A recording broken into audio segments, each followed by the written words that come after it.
Did the CIA have him killed, or did he do it to himself? Hello, true crimerers. This is the case of Frank Olson. Viewer discretion is advised.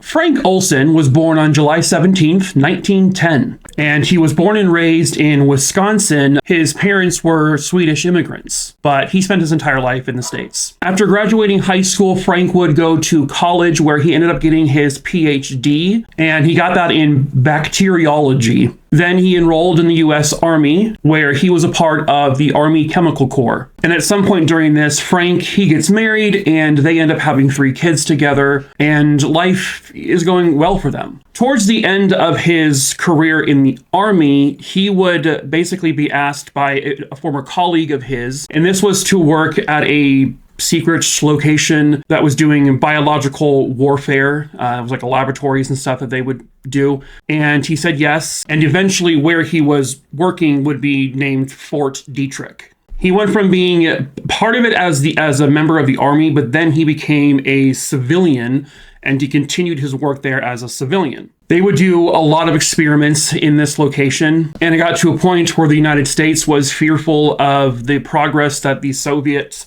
were making, and so the United States wanted to basically create their own potential biological weapons. And specifically, Frank and his team were working on ways to make these types of weapons covert, and eventually he became a member of the CIA. They did tests there where they would do a lot of testing on animals. They would expose these animals to toxic clouds to see how they would react to it. He was also a part of Operation Sea Spray, where in San Francisco, they exposed 800,000 at that time residents of San Francisco. Basically, it's like a bacterium. That's nice, to just do that to a bunch of people. In 1953, Frank would go on one of their normal, I think it was like a semi-monthly retreats that they would go on. He and other members or other employees of the CIA who were working in this biological warfare department, they would go to a cabin located in Deep Creek Lake, which is actually located in Maryland. There were several people there, and unbeknownst to Frank Olson and several other people, they were about to be experimented on. They planned to have 12 people get dosed secretly with LSD. But what actually ended up occurring was that 8 of those 12 planned people ended up taking the LSD, unbeknownst to them, of course.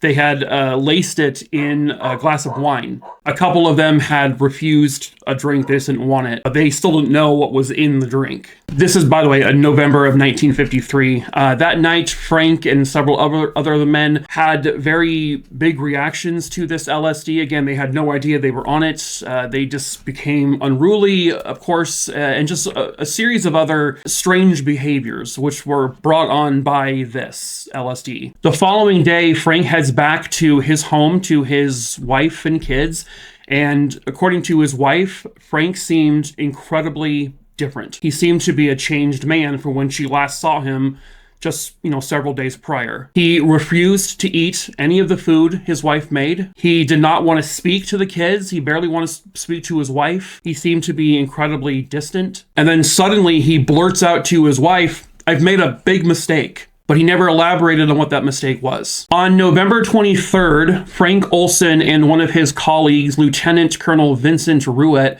returned back to their work at Fort Detrick, but they were still suffering the effects of this LSD, which again, they had no idea they had taken. Now, Frank in particular seemed to be incredibly agitated at work. He just seemed like itchy. He was just very kind of sporadic.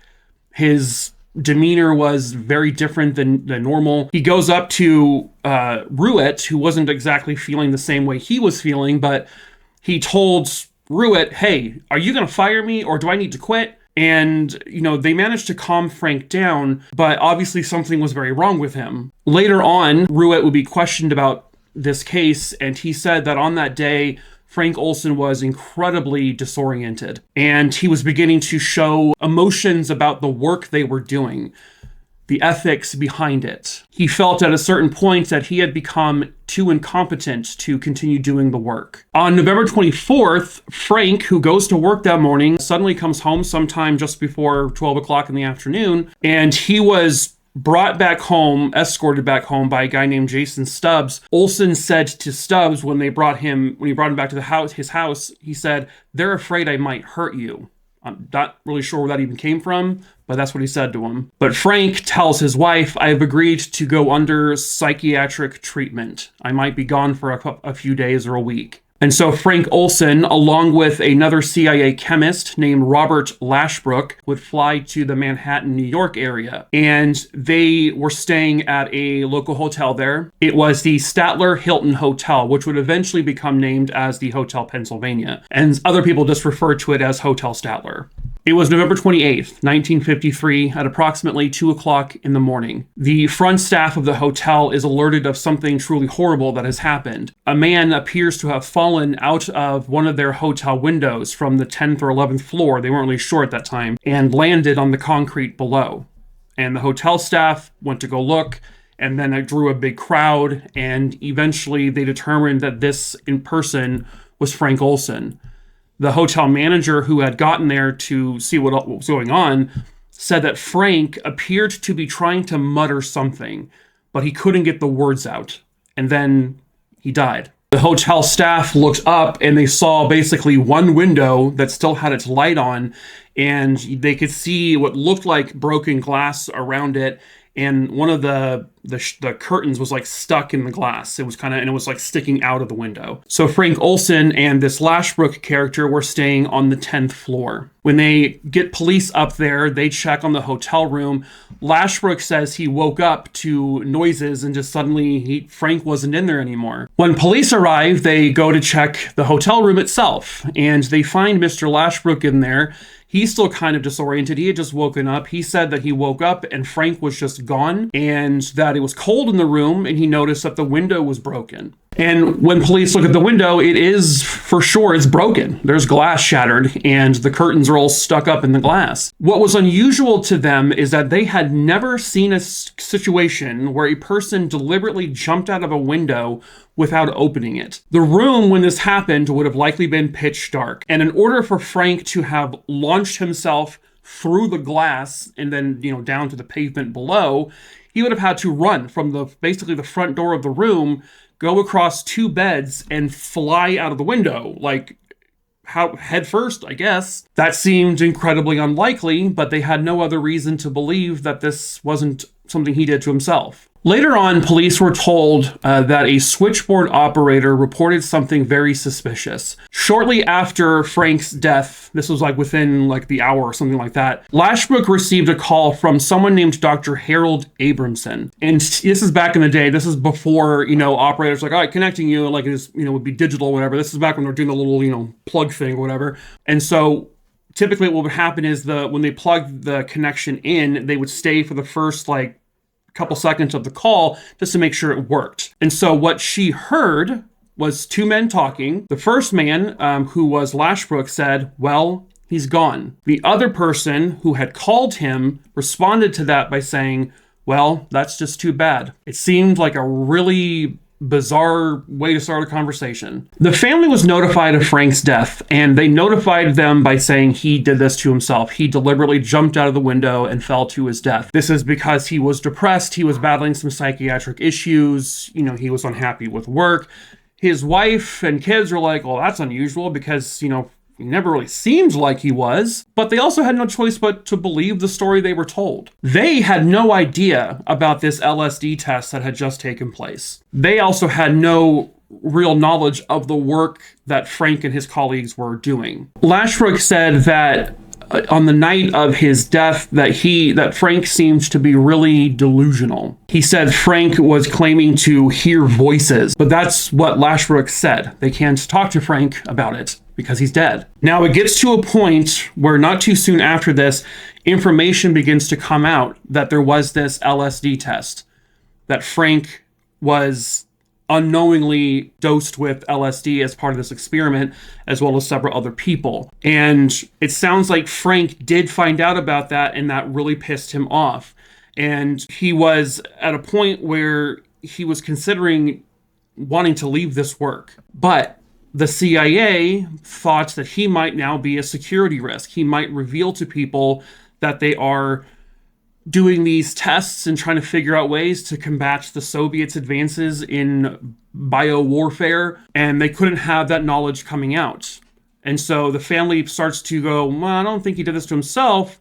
I think he was killed. Well, by who? Well, possibly by this Lashbrook person who was admittedly in the room when it happened. So once this all comes out, Lashbrook changes his story a little bit, because initially he told police that the window was open that night and Frank just fell out of it or whatever. But then he changes it and says, oh, I guess the window must be closed. I don't know. I can't remember. It goes back to the whole, like, why would a person do a running jump out of a glass window, not knowing if that was even going to shatter, to jump out of the building? Why would they not just open the window and then just fall? And no one could really answer that, but they said that's what had to have happened. And while there's still a debate of whether or not he had ended his own life on purpose, or if someone had killed him, or if this was an accident, this all, regardless, stemmed from the mistrust that Frank was starting to have with his own work, and the fact that he was laced with LSD without giving consent or anything. And so if this was some sort of like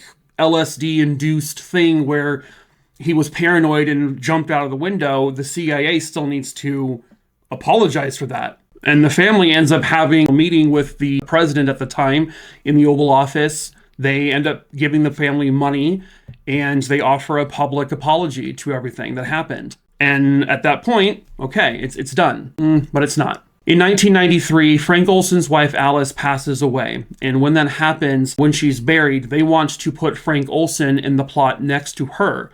So they have his body exhumed, and it's going to be, brought to where Alice is buried. But the family says, while we have him exhumed, we want to hire our own people to do the autopsy on him, and they were able to do that. So a forensic scientist named James Starrs performed the autopsy. Thankfully, Frank Olson's body was still in decent condition, where they could still do some pretty extensive testing. In the initial autopsy report that they did back in 1953, the report states very clearly that Frank had several lacerations on his face that would have likely come from him jumping out head first, probably from the window. However, when James Starrs does the autopsy, there's not one single cut or laceration whatsoever onto his face, his neck, his head, nowhere. There's no lacerations anywhere on his body. He also determined that Frank had several blunt force trauma injuries, and this is not consistent with a fall out of a window onto the pavement below. He also had injuries to his chest, the back of his head, and his right leg. The injuries he had, it just didn't make sense with the fall. Some of the injuries were consistent with the fall, but some of them were not. Some of them had to have happened prior. James Starrs determined that Frank's cause of death was likely not suicide. As a matter of fact, he believed this was a homicide, that he was killed, and then thrown out of the window to make it look like he had jumped out the window. Police in New York would reopen the case to have it, examined further, but unfortunately, there was not enough evidence to bring forth any charges. Of course, Frank was a member of the CIA. The CIA and the United States government are really, really good about covering things up. Lashbrook was also a member of the CIA, and if he was brought there to the hotel with Frank to kill him, obviously he's going to be protected. The injuries to Frank's body were indicative that somebody struck him over the head, knocked him unconscious, and then threw him out of the window. They broke the glass to make it look like he did it to himself. I don't know why they wouldn't just open the window, but it is what it is. Maybe it was more believable. When James Starrs was doing this autopsy, by the way, he and his team also went to the hotel, which was at that point named the Pennsylvania Hotel, and they would do measurements from the door to the window. There was not enough space for a person to build up the momentum in order to dive out of the window and break the glass.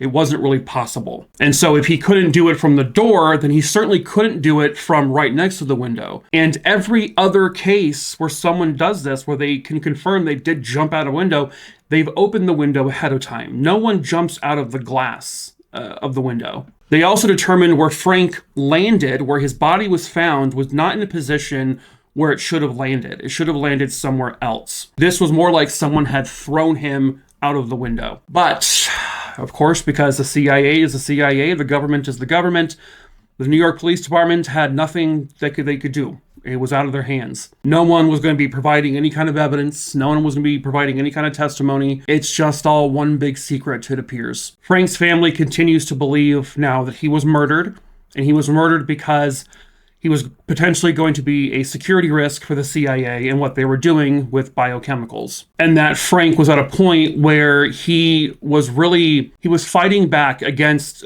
the experiments the US government was doing. At some point, the family does sue the US government, but that case is thrown out, of course, and they never receive any extra money. The family remains hopeful that one day, somehow, the truth will come out. But if a very small amount of people were involved in this, and most of those people are likely dead now, I don't know if that'll ever happen. I hope it does, but I don't know if it will. It really does sound like Frank was becoming fed up with the work they were doing.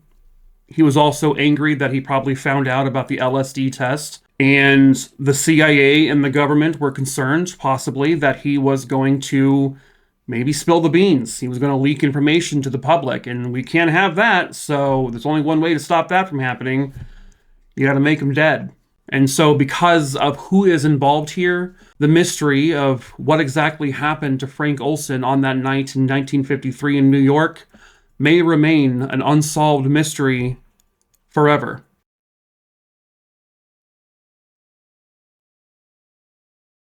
But that is it for this case, True Crime, a Rooney Dooney Dingleberry Dongs. I hope you found it interesting. As usual, hello, if you're new here, my name is Mike. I tell multiple true crime stories here, and the dogs bark too. I tell multiple true crime stories here on YouTube, so please subscribe if you're into that kind of thing.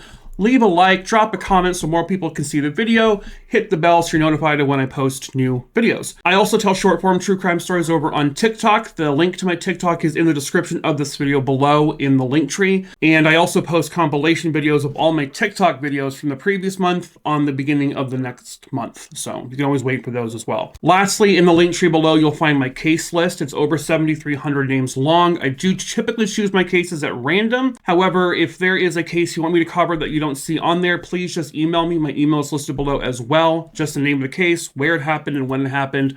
I'll add that case to my list. And like I said, I pick them at random, so I can't tell you when I cover that case. But if you are a family member directly connected to a case, a cold case, unsolved, missing person, let me know you are a loved one, and I can make sure that case is a top priority. But that is it for this video. True Crime, a Rooney Dooney Dingleberry Dongs. And until the next case, ta-ta for now.